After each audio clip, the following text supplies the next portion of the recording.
Alright, hello. My name is Alex Anderson. I am a school counselor in a school district in northern Colorado in Fort Collins and Loveland.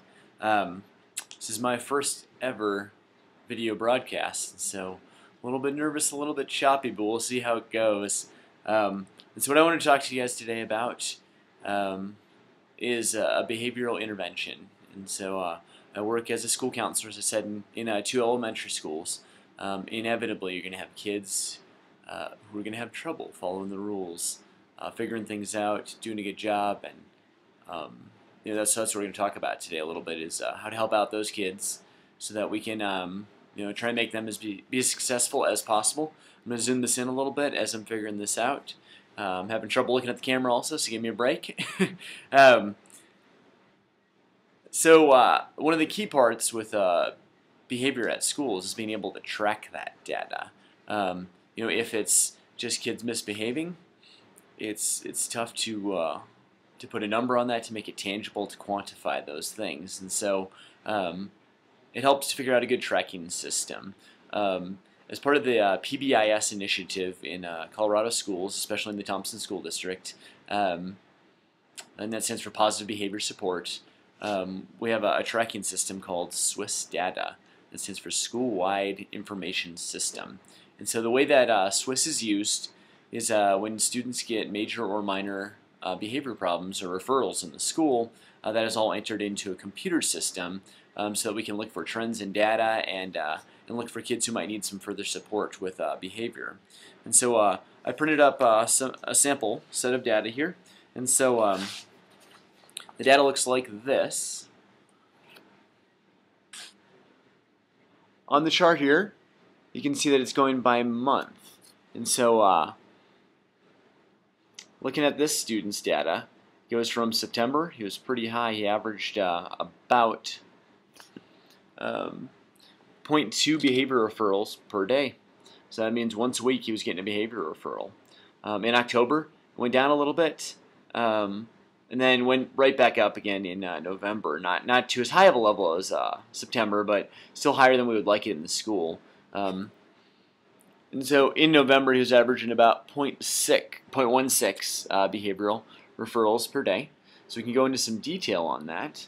If you look down here, this is giving all the different behaviors that he had at school that caused those referrals. And so if you look at it, you can see that he had some inappropriate language, 1 referral for that, 3 referrals for physical aggression, 1 referral for harassment, 1 for fighting, 1 for disruption, 1 for property misuse, and then 1 for other. So the student has, I guess, a bevy of referrals, for lack of a better way to put it. Sorry, figured out how to hold this paper correctly here. So moving on to the next page. We can look at the locations for where his behavioral problems came up. And so it looks like playground was by far his highest hitting area. 4 behavior referrals there. He also had 1 in the classroom,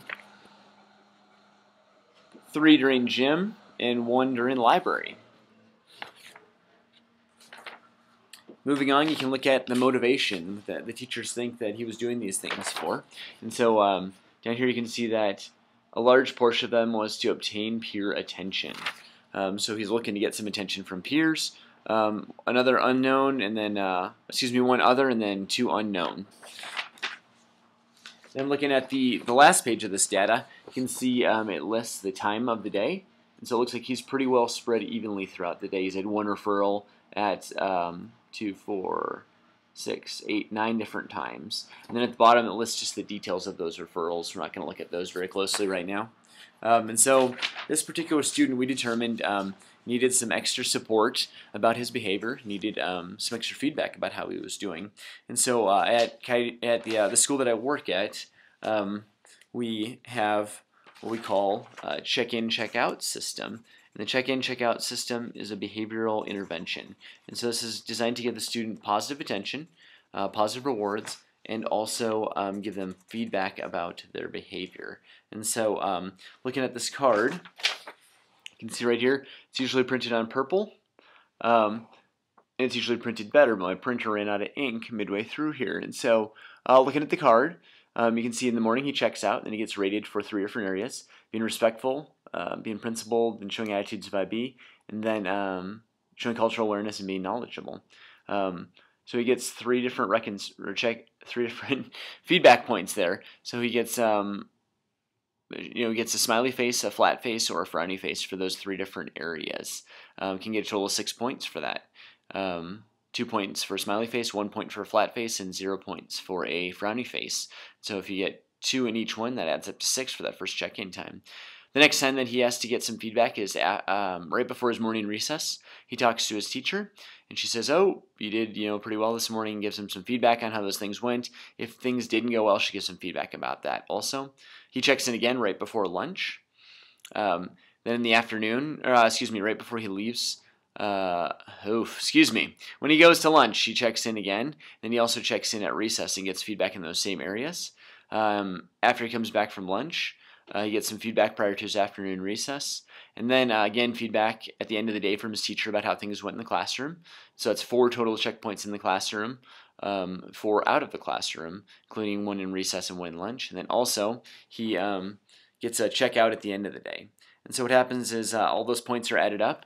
And for this particular card, he's got 3 feedback areas times 8 different stations, and so he can get a total of 48 points for the day.